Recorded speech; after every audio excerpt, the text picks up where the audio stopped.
The following content is not intended as a substitute for professional medical advice, diagnosis, or treatment. Always seek the advice of your physician or other qualified health provider with any questions you may have regarding a medical condition.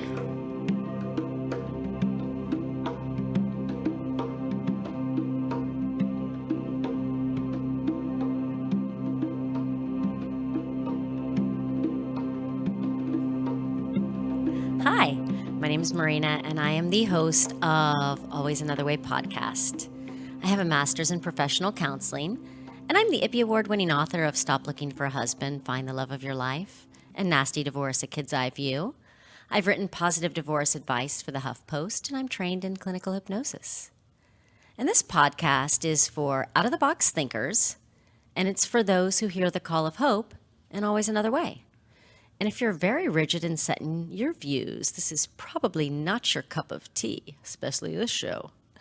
However, you should note, tastes can and do change. And today, first I want to say just thank you to everybody who has listened to this podcast and shared the podcast. We're on episode 103, and these are game-changing topics with game changers and out-of-the-box thinkers. And the more you subscribe and rate, the more we move up in the ranks. And I'll just tell you something that I noticed. So of my 103 episodes, there was one, 15 episodes back where I talked about racism. And I only started putting my podcast on YouTube maybe last year. So there's maybe 50 or so on YouTube. And to be honest, rarely does anybody comment on my YouTube podcast. They just don't. They either listen other places, or they're listening and they're not commenting. But I did a podcast on racism, and lo and behold, the comments came out. And what were the comments is this is an anti-white podcast, which if you listen to the podcast, it's an anti-white racist podcast, but not anti-anything but racist. And so those were all the comments on that. And so today we are going to talk about white privilege and racism. And a few things that I want to say, and a lot of this I'm going to read just from people who've done, more research and have the full statistics here. But the first thing that comes up for a lot of white people when you say white privilege is this huge defensiveness. And I've seen it live with people. And this is from Teaching Tolerance. And I want to read this. So, white privilege is, perhaps most notably in this area of uncivil discourse, is a concept that has fallen victim to its own connotations. The two-word term packs a double whammy that inspires pushback. The word white creates discomfort among those who are not used to being defined or described by their race. And two, the word privilege, especially for poor and rural white people, sounds like a word that doesn't belong to them, like a word that suggests they've never struggled. So this defensiveness derails the conversation, which means, unfortunately, that defining white privilege must also begin with defining by what it's not. So this is for those of you who say, well, there can't be such a thing because I was poor, or I've struggled, or I haven't benefited from some things. And that's maybe like a skosh of white privileges, but it's not it.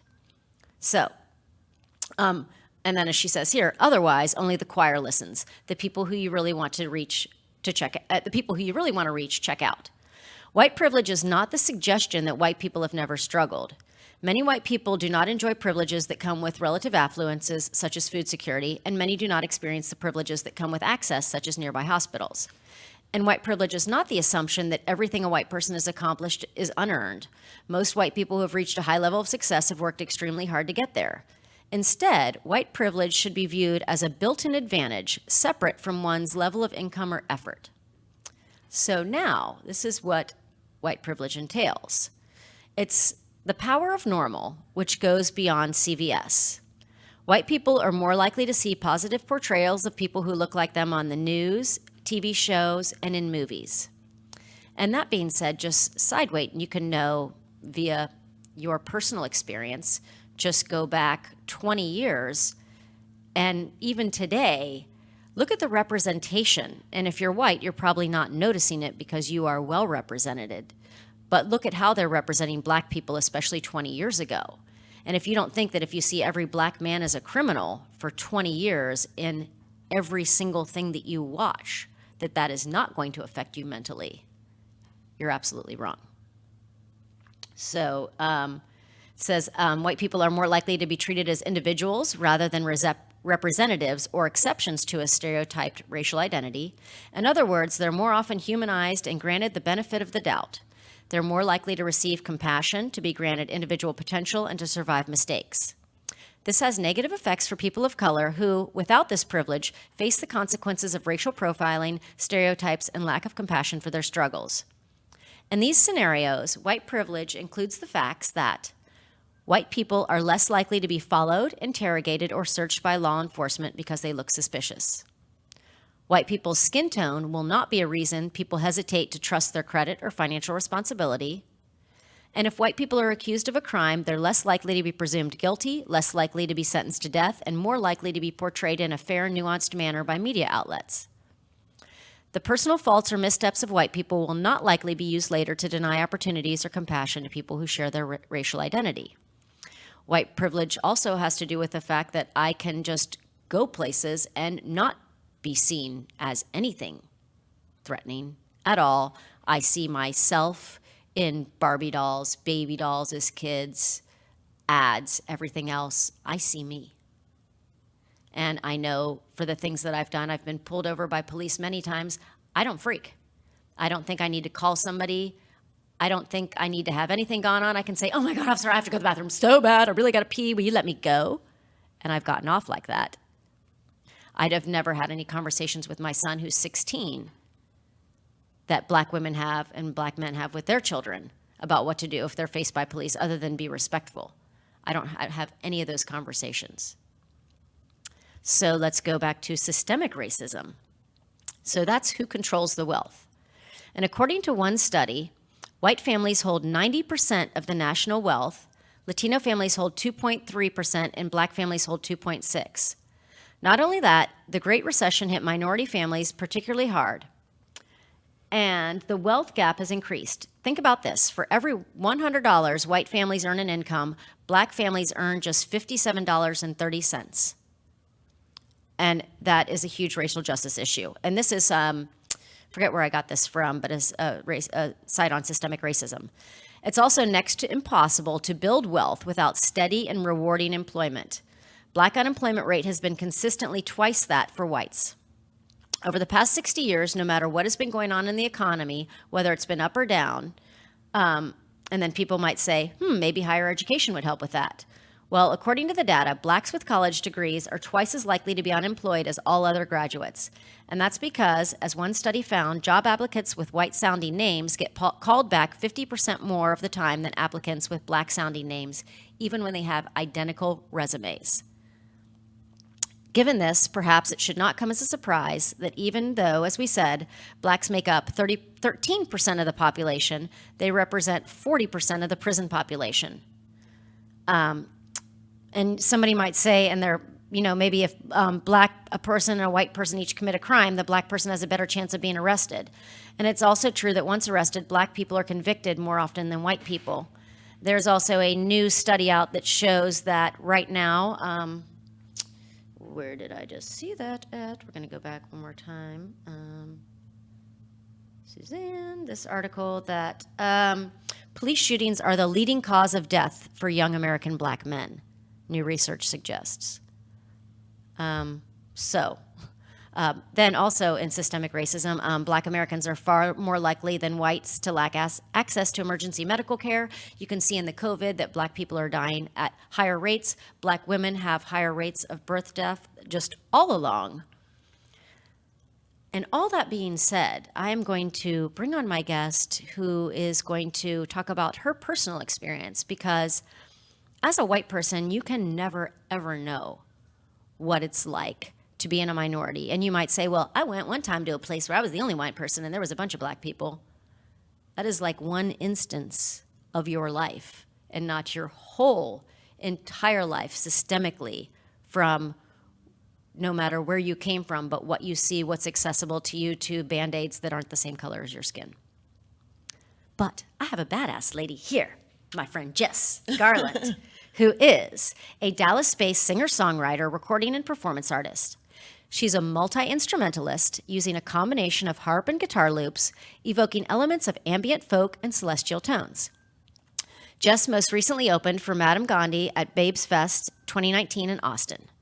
Jess co-produced the film and composed music for Their Lives Mattered, a dialogue honoring stolen lives by Dallas law enforcement on September 5th at the Texas Theater, and the project was funded by the City of Dallas's Office of Cultural Affairs. Jess most recently received a grant from the Nasher Sculpture Center to record her single, Live Again, and create a music video on Fair Park grounds. Jess performed in Austin for the New Media Art and Sound Summit, sponsored by the Church of the Friendly Ghost. Jess has received a grant from the City of Dallas's Office of Cultural Affairs for her performances in Take Me Over in April 2019 for Dallas Arts Month at South Dallas Cultural Center. Jess received a grant for Aurora's 2018 Future Worlds theme for her performance Resurrecting Gaia in October at the Kettle Art Gallery. And Resurrecting Gaia was featured in New York's Vulture magazine and also listed as a top pick of events to see by KERA's Art and Seek and D magazine. I mean, I'm going to keep going because you're so awesome. Jess opened for the Academy member Ginger Shankar for the Fortresses Fest Present Modern Music Series at the Modern Museum of Fort Worth.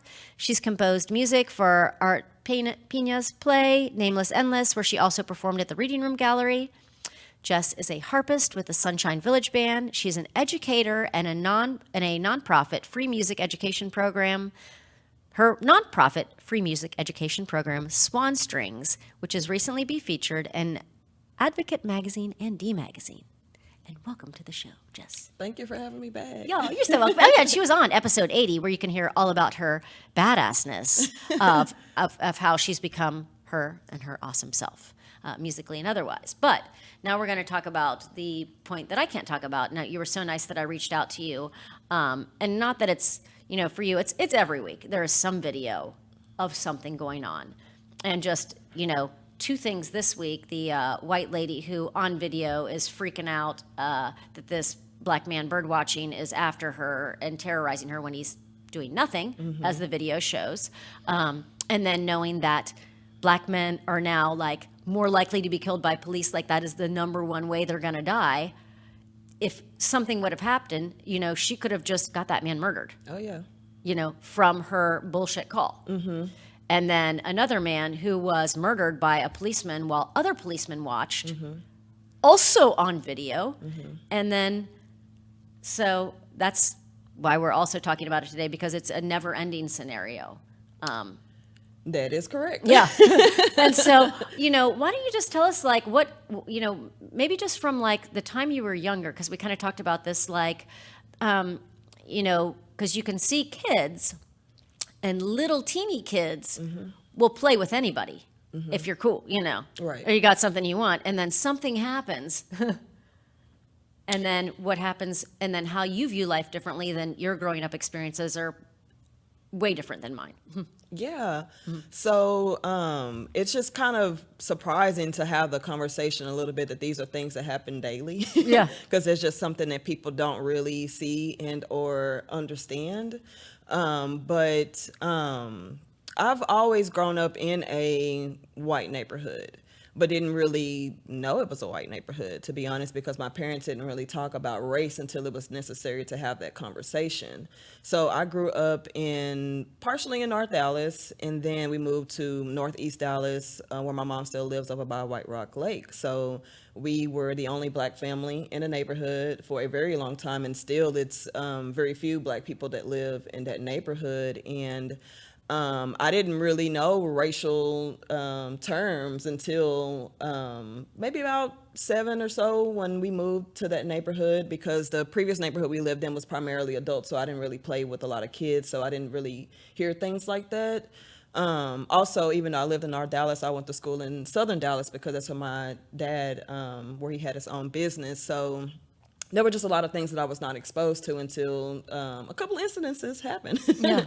One was there were some cousins visiting, and there was one family, to this day even still, where the parents, it's just kind of like, those are not the neighbors that we really wave at. Yeah. But they had some sons, and they obviously learned some things from their parents, and once they found out black people lived in the neighborhood, they came over and One like threw a rock in the window. My window was open, And so it didn't. you're a little kid. Oh yeah, I'm a kid. You know? Like I said, I think I was about 7 or 8. Can't really remember the age, but very young. My sister wasn't here yet, so that's how I can kind of gauge how old I was. But some cousins were visiting, and some neighbors came by, some kids to just kind of basically harass us. And I told my cousins what happened, and they kind of chased them down the road. And can't remember exactly what the words were verbatim, but to be honest, it was the first time I heard nigger, and it's the first time I heard the word honky. And did not even know what they were talking about, but just remember feeling this rage. And I remember bringing it up to my parents about what took place. And I would, to this day, will never forget what their faces looked like at each other when they knew that they had to finally have that conversation. Yeah.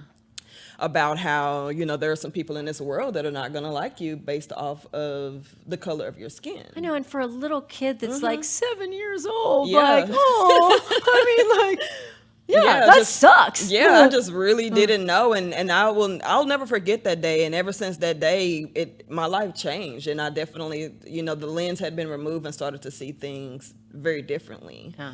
I remember having, you know, a lot of my friends, childhood friends growing up were white, especially in the neighborhood, not just the school that I went to. And there were definitely some that were just like very, you know, eager about learning about culture, but just also kind of like in a weird way. You know what I mean? It's just like, instead of just kind of learning, wanting to try to mimic or be the same thing, versus like some of their older siblings knew that was just something that was just, you know, kind of weird, you know. But it was, but kids take things from what their parents are saying and doing in their household. And I remember having like another childhood friend that maybe said, like, we were hanging out, and I think he tried to make like some type of joke or something about like, I think it was something like, you know, what do you call a black man in a white tank top, and it was like a panda or something like that. And it was just weird how even like how he started saying it. And I didn't even really get a chance to get him to get it all the way out before. I'm just like, what is happening here? What's going on? And he said it on the same day we had like a barbecue cookout, and I just started riding down the streets with my cousins like, what you say? You know? Yeah, right?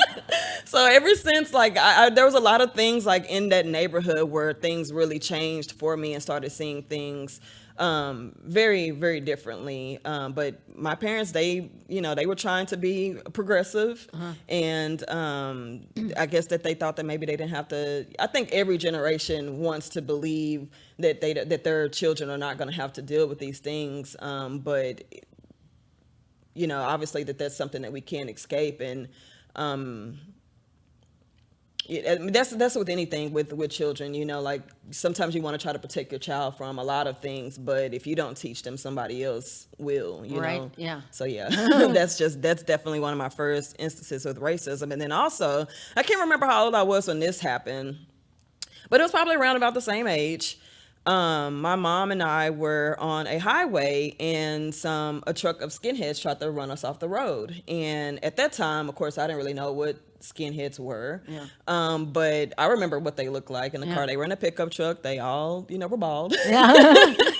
They all were like skinny white Buffy looking. Yeah, exactly. They all were covered in tattoos, and I remember one of them probably had like "fuck you" on the middle finger and like some swastika tattoos. But again, I'm a kid, not really knowing. But I remember the images. I remember what it was, and they literally were trying to run us off the road. And my mom, being an excellent driver, that's super scary. It was super scary. You're a little kid. Super scary. And it's weird even having this conversation with you now. And I don't have this conversation that often with people, but I've kind of posted about it a couple of times. And it's sad that it's a normal thing.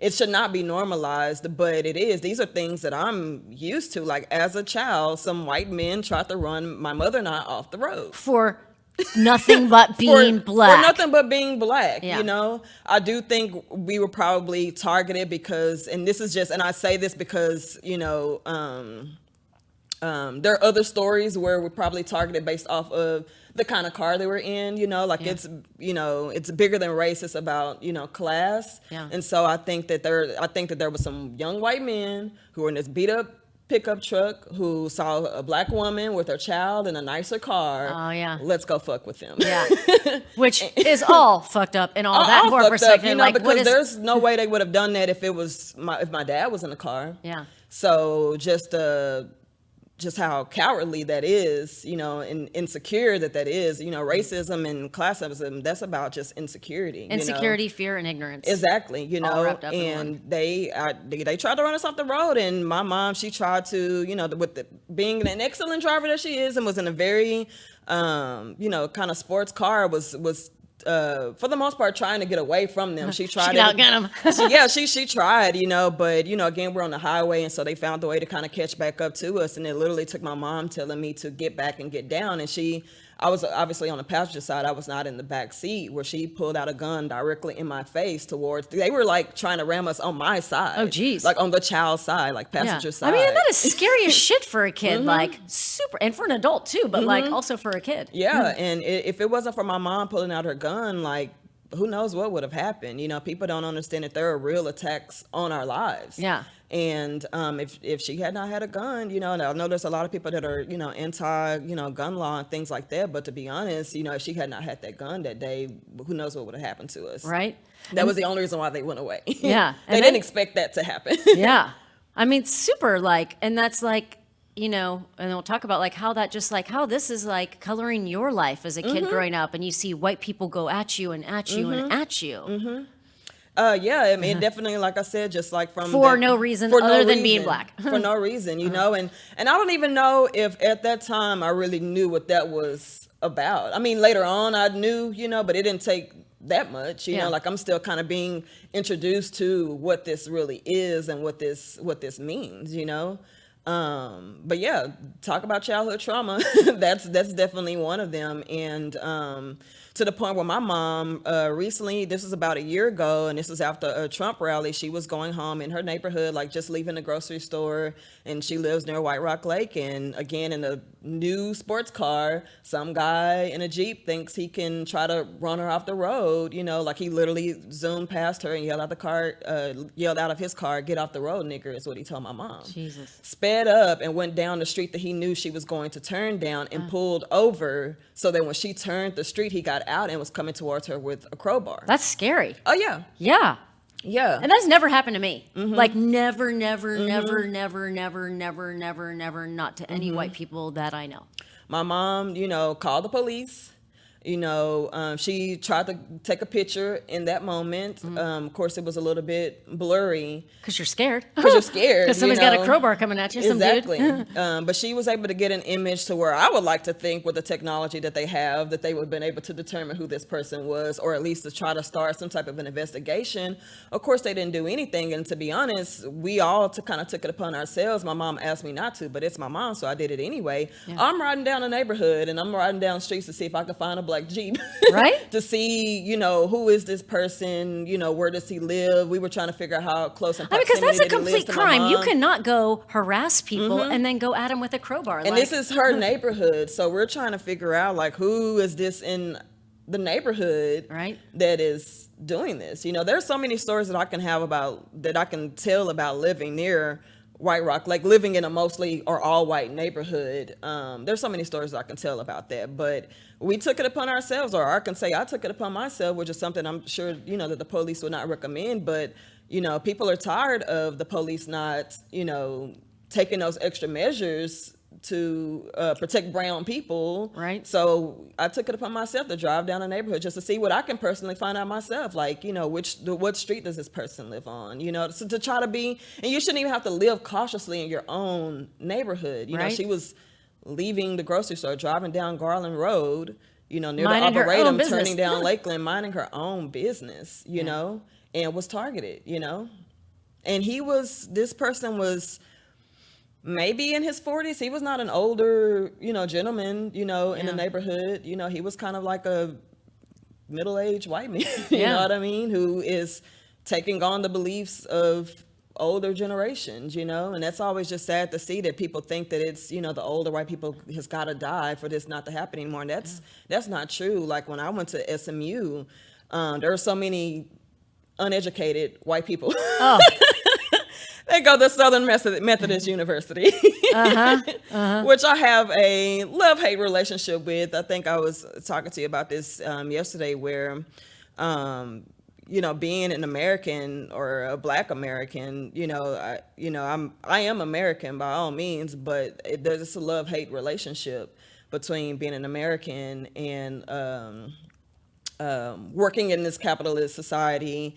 And I have that same feeling about going to Southern Methodist University, going to SMU. Like, it's a love-hate relationship. On one hand, it's like, oh, I have this great opportunity to, attend the Harvard and Yale of Dallas, and I'm getting all this like great education. But the most education I received was the experiences that I lived through SMU. Yeah. Where I realized I was attending SMU when Hurricane Katrina happened. So a lot of things came up, and I'm a poli-sci major as well. So we definitely had a lot of conversations about race, but we're having conversations about race, and I'm the only Black person in class. Oh, yeah, that's a accurate Yeah. There may have been another person of color, but I'm talking about like definitely being, as a poli-sci major, most of the time was the only Black person in class. And that's probably most Black people's experience at SMU, depending on what your major was. Right. Like, It's you're just definitely the a bunch of minority rich in white class. people is Yes, pretty much. Yeah. Uh-huh. And I'll never forget, I had a student whose last name is on one of the buildings at SMU who believed that he was disenfranchised as a straight white male in class. It was just, I was just like stunned. That's a whole nother delusion with like the disenfranchised yes, rich like, white guy. as he burnt off in his Corvette every day. You know what I mean? And it's just like, what, like Your name's on the building. Right. 44 presidents are white men. Yeah, I'm like, I didn't. I did not play sports, you know what I mean? And so I'm not here for that reason, and it's okay if I And to just assume that only Black people can play sports and are not otherwise intelligent. Exactly. I'm like, I'm here just based off my grades. Transfer from community college. Yeah. And but that was, I'll never forget that incident in that class, because there was even classmates who I thought were my friends, that had things to say like, because the question came up about like people looting, because that's a lot of what the media shows, because of course the media wants to show Black people stealing things. We don't want to really talk about what got to that point. We only want to show them doing bad things, as if this justifies what's happening to them. And I had classmates say things like, well, Black people just look different. And I'm like, well, what does that have to do with anything, Yeah. What does that have to do with it? You it? see them looting, and I'm just like, oh my gosh, like we're talking about New Orleans, like there is a natural disaster that has taken place, and people need food and water, and it's not like somebody's just like they're walking down the street and looting. It's not like, and you know what, if they were, who gives a damn? To be quite honest, you know what I mean? Like, why is that your focus? And not like the lack of help coming in to save those exactly. people, which the was government's the bigger not thing. going to help us and save us. So like they people took things into their own hands, and when you're dealing with a disaster like that, you can't ever know what it's like to be in that position. Exactly. Unless you're in that position, just like people coming across for things that people don't like, refugees or other things coming, you can't know until you are faced with that kind of decision what you will do. Yeah, my professor was actually my counselor, and a lot of people on campus actually didn't like him because he was, if I can remember correctly, he was Canadian, but definitely a well-known conservative person, and a lot of people knew that about him. And I want to say that he helped orchestrate like a bake sale at SMU, which caused a lot of controversy, but he pulled me into his office. We were talking about my grades, and he closed the door, and he told me, he apologized for the classroom getting out of hand. He tried to kind of get it back into control. And he told me that these students, are the type of white people who would say they're not racist, but they actually are. He was like, listen to what they're saying. And I thanked him for saying it, and I cried. And I told him that, I felt so much rage, that day. I literally was thinking, as I was sitting there in the classroom, trying to speak up and trying to say things. But of course, I'm the only one in the room. Like, I literally had like a Spike Lee moment in my whole mind. I was like, what if I just get up and just throw my desk like radio right now? What if I just do that? You should have done it. But I appreciate. But then that crazy Black lady threw her chair, and then she said that Black woman is just yelling. Right, exactly. You know, and then and having to think about those things too. You know, black because, women are not, well, women can't show rage, and especially not black women. Especially not black women. No, It's really hard to speak up about anything. Like, no one wants to listen to what you have to say, ever. It's very difficult to speak up. I can't even, there's so many things that come up about just the tonality of my voice, which is just so weird. You know, like, you can have a white woman that is from the East Coast who is very assertive and straightforward. They may have some type of a similar tonality, but no one's going to say anything to her because she's a white woman, and don't let her be a white woman in a particular position. Yeah. You know, versus someone like me, they want to question the way that I'm speaking, which is just crazy. And you know why, too. And I know why. Yeah. I know why. I definitely have gotten into some situations at work before, in things of tonality about my voice, and it comes up, you know, every time. And every time that you're not in agreement, right? oh yeah. Yeah. So when you're agreeing, you're cool. Right. But if you're in anything, and who's going to agree to everything in life? Right. You know? Right.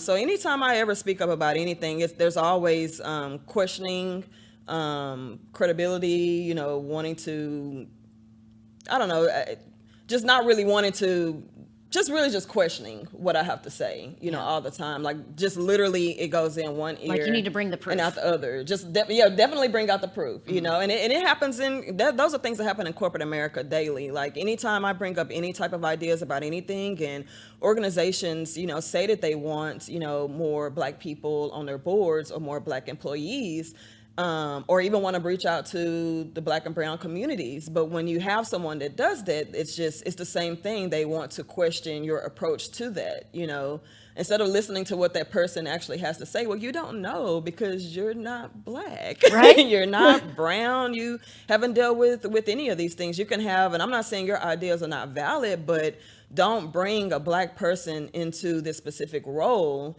and you're not listening to what that person has to say from their life experience. From their life experiences, Yeah. You know. And by the way, you never even asked me what my experiences are, you know. Most people that I work with probably only know about a couple of the stories that I just told you now because we're Facebook friends. I'm like, oh, you want to be Facebook friends?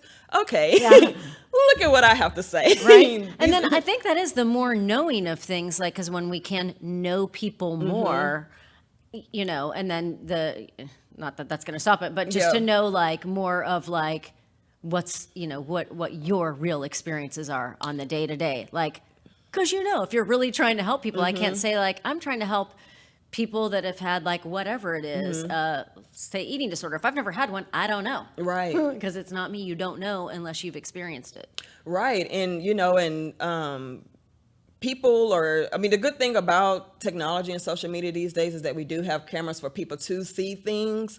But even with that, people still decide to pretend like it's not happening or be blinded, just want to be blind or act like these issues are not existing because it's not happening to them. People only really know how to react or respond to something unless it's actually happening to them or if they've seen it with their own eyes. But there's all these, like, implicit biases that are going on as well too, to where people think that they're not racist, but they really are. Like, well, how many times have you hired a black person? Right. Or that thing you were just talking about with the towel, like like those little mini racist things are. Which, if you want to say, like, what that deal is. So I love to watch this show called Insecure on HBO that is created by Issa Rae, who was a black woman. And last week's episode showed an example of a black woman on vacation in Mexico, and they didn't want to give her a towel. She was at the pool, and they wanted her to prove that she actually was staying at the hotel to give her a towel. But if a white woman came up, she just easily handed out those towels, you know? So it's little things like that. It's like, why would you question it? And those things have happened to me. Like, I've worked at this school for years, and it was interesting because, you know, I've been natural, my hair, not chemically straightening my hair for more than 10 years. But even when I was natural, I would flat iron my hair a lot. And so I was teaching at this school that was off of Mockingbird, and was there every day teaching guitar. And one day I was just like, you know what, I'm tired of burning up my hair. I'm going to just start wearing my natural curls. And I walked in and they were stopping me and wanted me to show my ID. And I felt really insecure in that moment. I thought my Like hair they was couldn't like, recognize your face. yeah, I know. I thought my hair was, the wind was blowing hard that day. I was like, is my fro looking crazy? What is going on? And I immediately went to the restroom thinking like I was looking crazy or something, and I was just like, girl, you are beautiful. You know what I mean? But it was crazy that they didn't even recognize me. And I think it's Paul Mooney, Black comedian, that has this joke about when Black people's hair is relaxed, white people are relaxed. And that is a real thing. That is a real thing. It's almost like when your hair is straight, you blend in and they don't really see you, Because you're looking more white. Yeah, for sure. Any type of like more European standards of beauty that you are representing, it's almost like you blend and they can't see you, which I believe was what happened to me at SMU. Yeah. There were times where I was like sitting in class, I'm like, do y'all not see me? I am here. Yeah. And I think that I blended in, but there are some people that saw me but don't care, But those things definitely happened to me, and there are times when again, it was the same school, and it was a church, and so people walked into the facility frequently.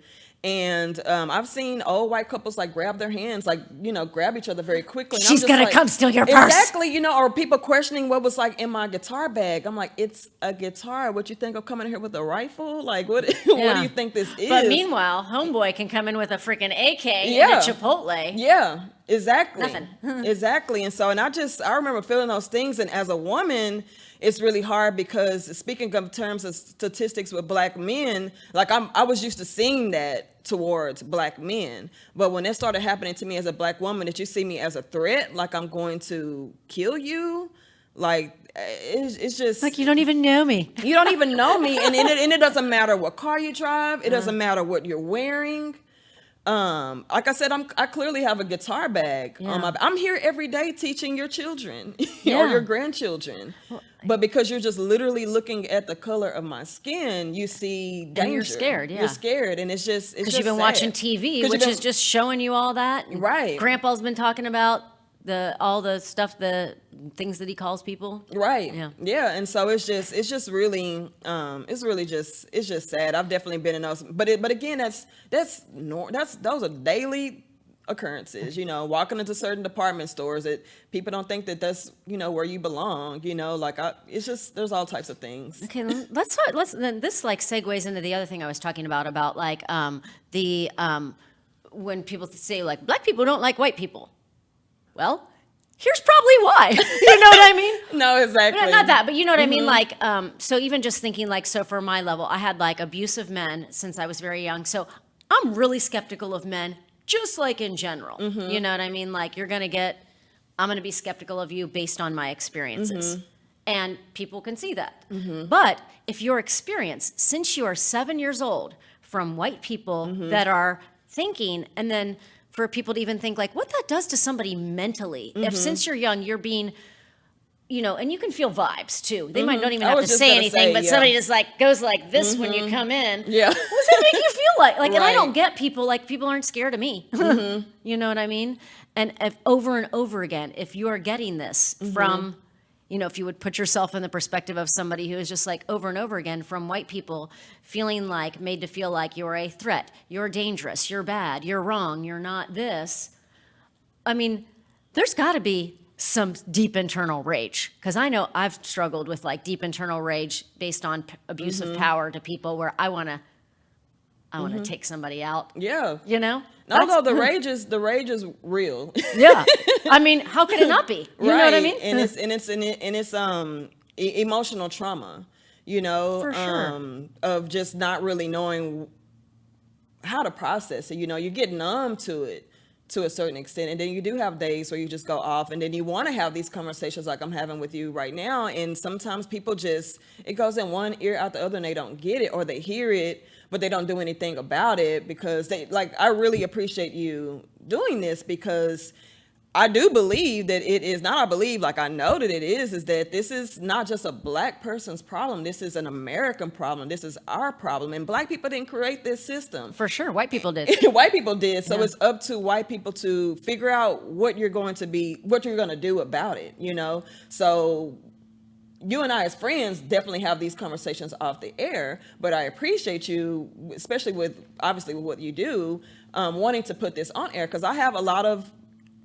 white people that I know that sometimes we have these conversations and then they go tomorrow and it's the same shit every day. You know, what are you going to actually do to change this narrative? You know, if you are in a position of power, like, again, when is the last time that you hired a black person? Yeah.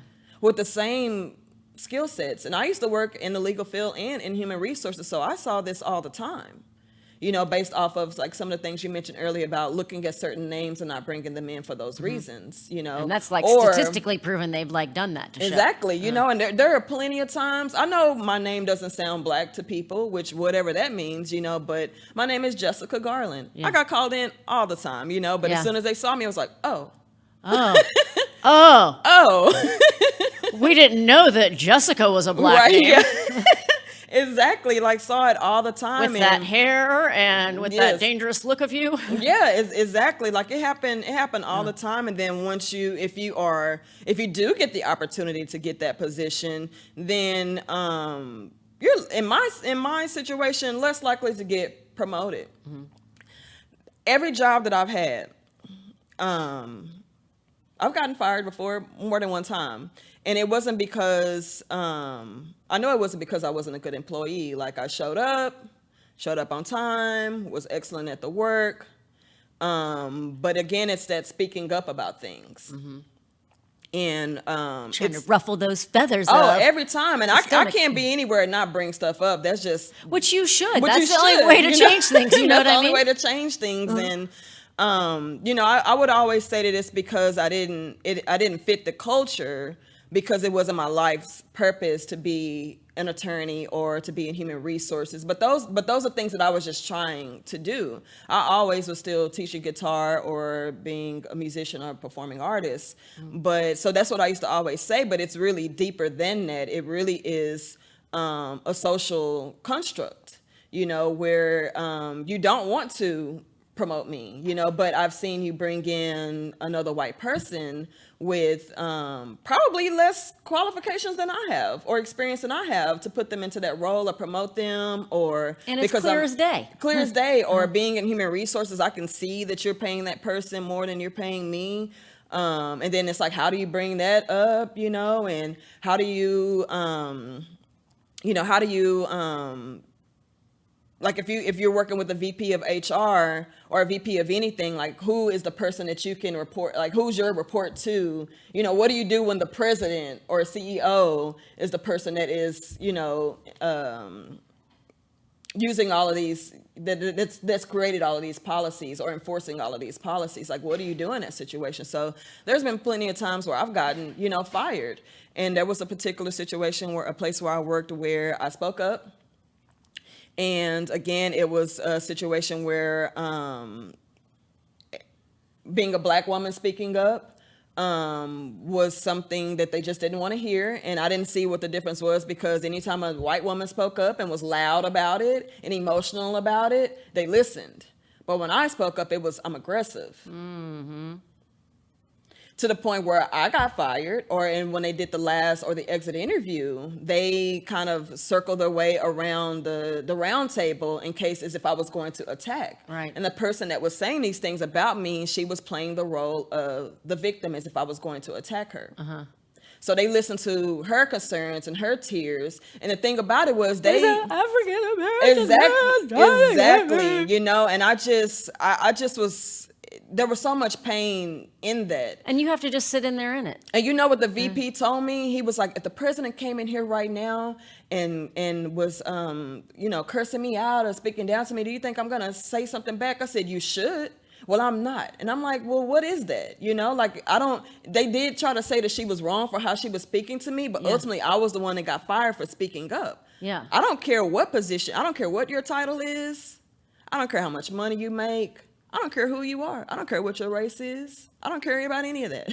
Right. Because the way I was raised, you're not going to speak to me any kind of way. Like, That's I'm called going to- boundaries. There's boundaries, you know what I mean? Like, no, Leo, I'm setting this boundary right here, just letting you know this is not okay. Yeah. You know, and just a simple fact of setting up that boundary and seeing how she responded to that. I was ultimately the one that was let go because I was viewed as aggressive. And you know what? People that are in power, they don't like it when people challenge their power and put up Exactly. boundaries. And every time you go to challenge somebody in power, they're obviously going to fucking bitch Right. because you're wrecking their pool party. Exactly. And then that's why, like, half of this is always like people like, I don't want to talk about race. Well, you're white and you don't want to talk about race because it doesn't affect you. It doesn't affect you. And you like know? on the daily. And then just the thing to say, like, for like white people, how this happens and how I know it does from growing up, and you'll have a grandparent, you know, like mine, who's been in World War II, super nice guy, 96, does things, has been nothing but nice to me growing up, has done all these things. But growing up also as a child is what I hear is the N-word thrown around, talked about people, and then things that they say, and everybody else is laughing. And even as a kid, and having joke books with stuff in it, and people like, and you're like, this doesn't seem right, funny. But when you just, as a kid, like, you're going along, because, like, it's harder to speak up against any kind of power when you're, like, 7, 8, 9, and 10. But then as you get bigger, like, for white people, that'll say, well, like, oh, it's just grandpa. Like, but it's okay to also say to grandpa, hey, grandpa, we don't talk like that. Right. Like, there's no reason to say that about that person at all. Like, if you want to talk about somebody's character in general, because somebody's a sleazebag and has nothing to do with their race, that's one thing. But to just say something about somebody or not like them, or to just label them or generalize them, you know, you can't do that. Yeah. And it does take standing up to the people that you see, like white people, and not letting somebody say a joke that's funny, but is at the expense of somebody else. It's not a joke, and it's not funny. Yeah, just like Joe Biden just did. Yeah.